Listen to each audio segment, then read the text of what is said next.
And we're back. Woohoo, we're back. We've set up for regular gameplay, kind of cramped it together a little bit because we're filming and want to get everything in focus if we can, or in the frame. Mm-hmm.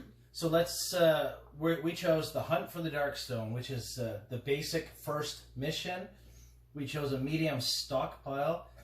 Our mission goal is to find a stockpile of valuable Darkstone. And the problem is, we are surrounded by unspeakable horrors. Oh no. So it's a pretty straightforward mission. This is pretty much the fortress entrance. You use this on most of the missions. That's where your characters would have started. It's square-based, so basically every single square counts as one space. Players have a base movement, and you roll for that movement. Just to show you, sorry Jem, just some of the expansions, I'll move these out of the way. These are some of, this is a deluxe enemy pack. It's called the Shadow Clan Ninjas. There's a super cool Gateway into Madness expansion. This just gives you actual physical gateways and more extra cards. Then there's the Flesh Mites, which I find very scary. Yeah, right? Belly of the Beast. I'm really nervous for that. Yeah, and the Bone Eaters. So we're going to go over these in a different video. Also, I have out there the Temple of Shadows, which is a deluxe expansion, which adds a whole lot of new content. Sorry, what were you going to say? This is what your, when you first started the game, this is what your first basic character sheet will look like. Player dashboard? Player dashboard. Cool. But we ended up having paper because we just kept collecting cards. And with most games, you don't have a choice to be a boy or a girl, but something that I like about Forbidden Fortress, you have a choice to be a male or a female. Yeah, absolutely. So the Samurai Warrior can be a man, or he can be a she Samurai Warrior. One other thing, in a future video, this is one of the coolest aspects of the game, and I think we're going to dedicate it just a regular, quick video about it. But you can travel to this feudal village, and when you're there, you can visit the House of Healing, the village market, the swordsmith, the guardhouse. You can go gambling. You can have little adventures when you're there. Also, you can buy horses. You can literally buy horses for the travel. But this here is one of the coolest aspects of the game, and we take full advantage of it because you gain gold and you can go on a shopping spree. Just like in real life. Yeah. Just like in real life. But it's funny because you always try to do that. What is it? You do the gambling, the dice, the Dragon Chohan dice gambling.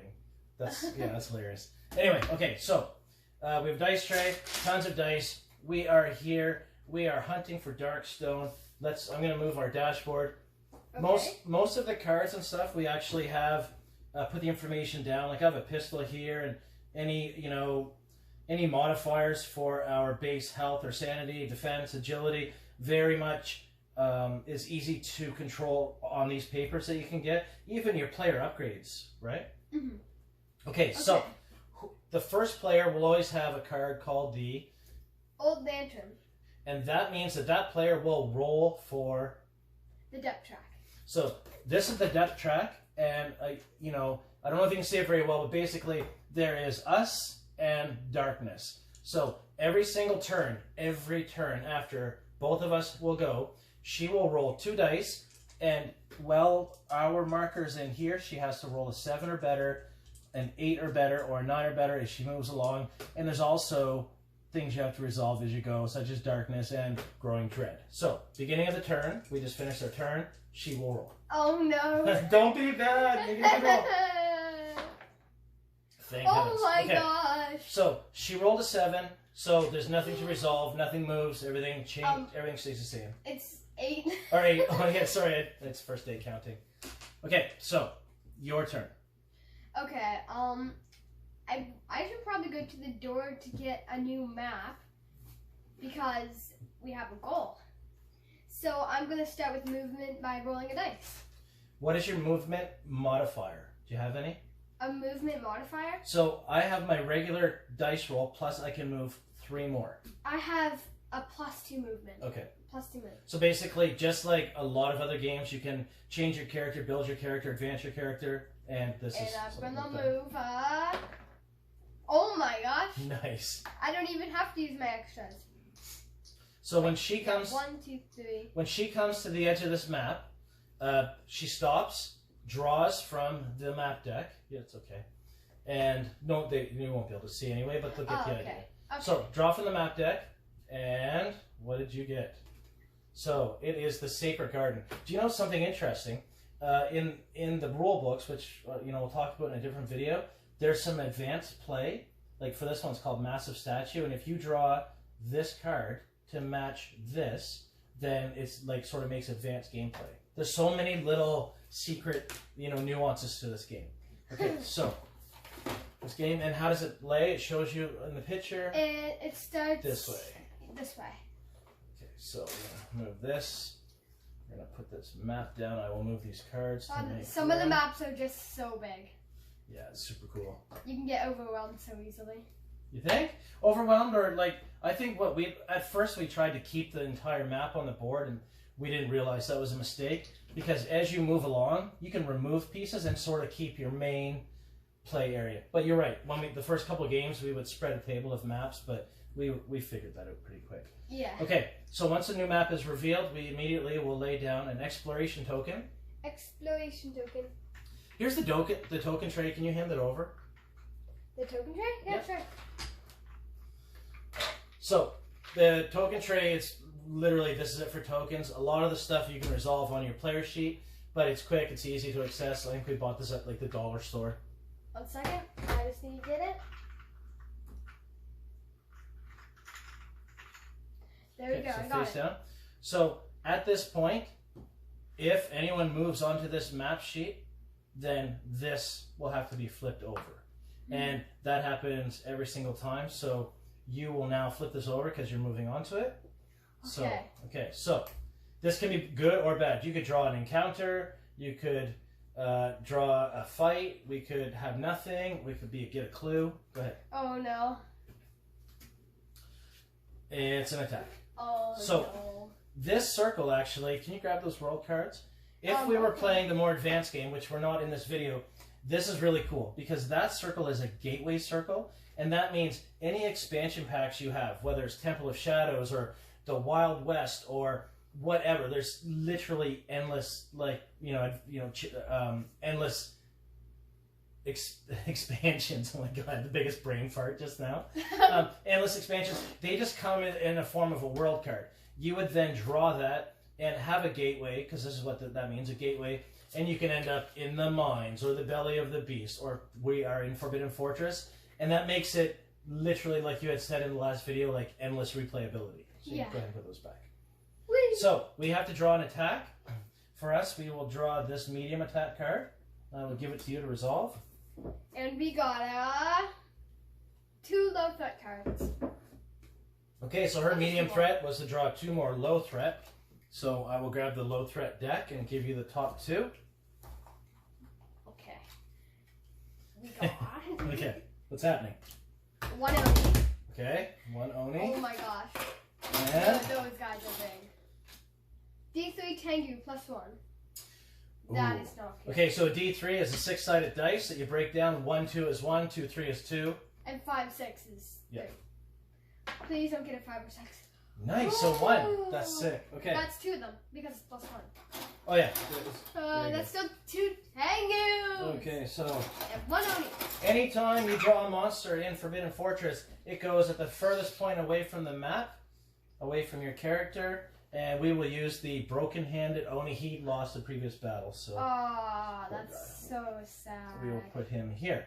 Okay, and now you draw their dashboards. So Also, once you draw the monsters, you put them as far away, like at the very end, the furthest away from you.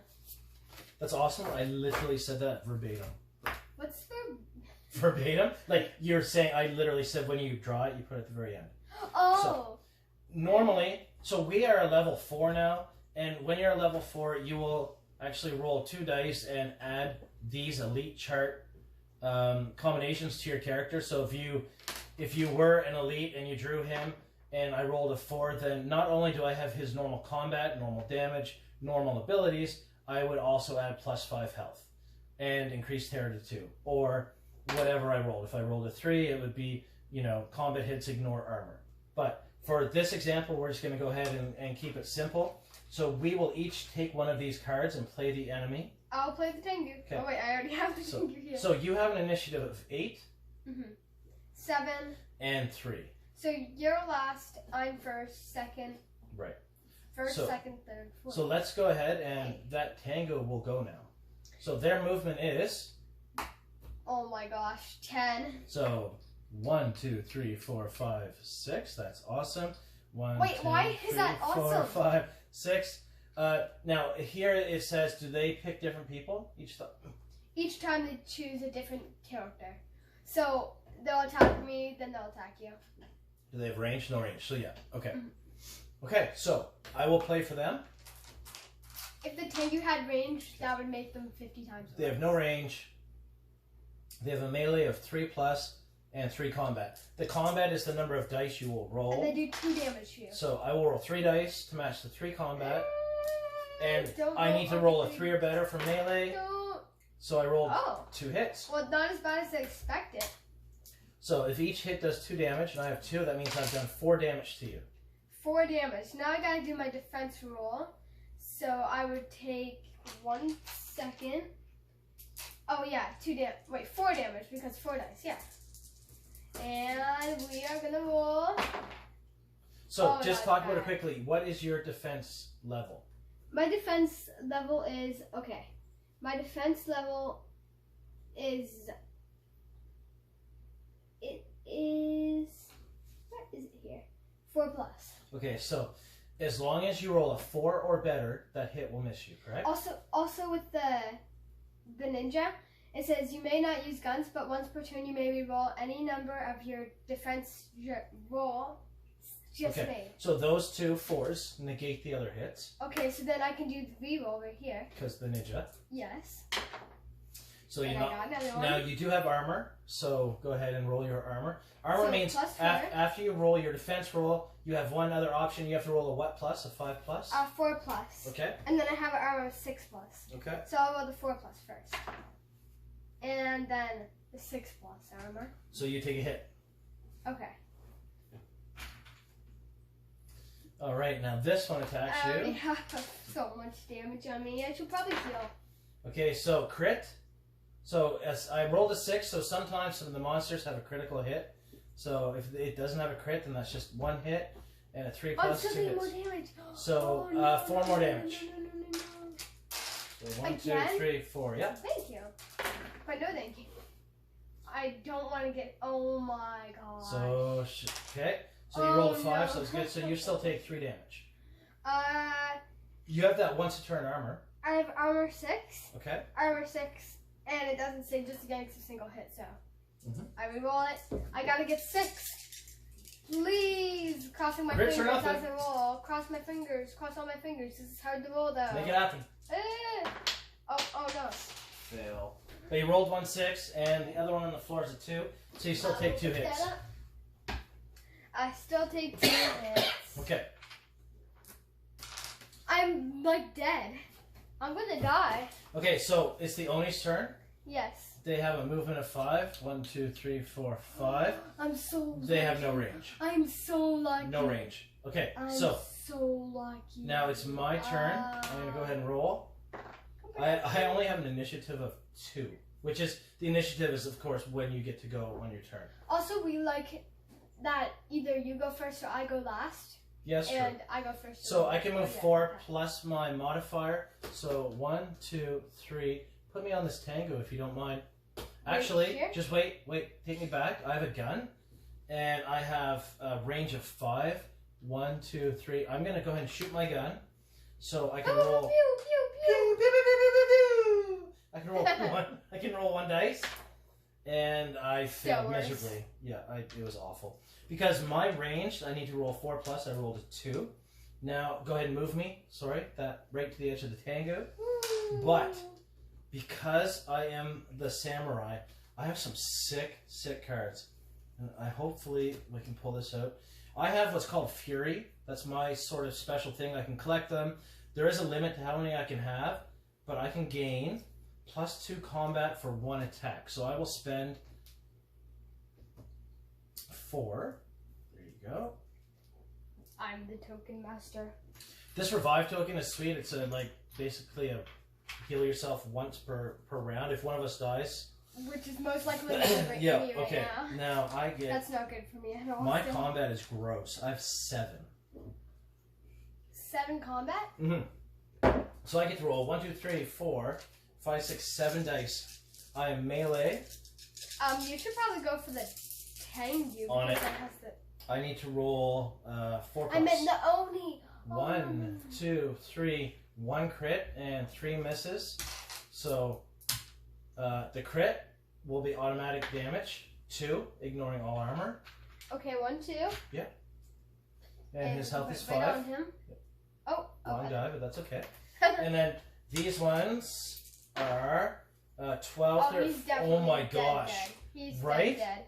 That's awesome. Just put all the Yeah. wound markers on him. 14. And I'll take them back now.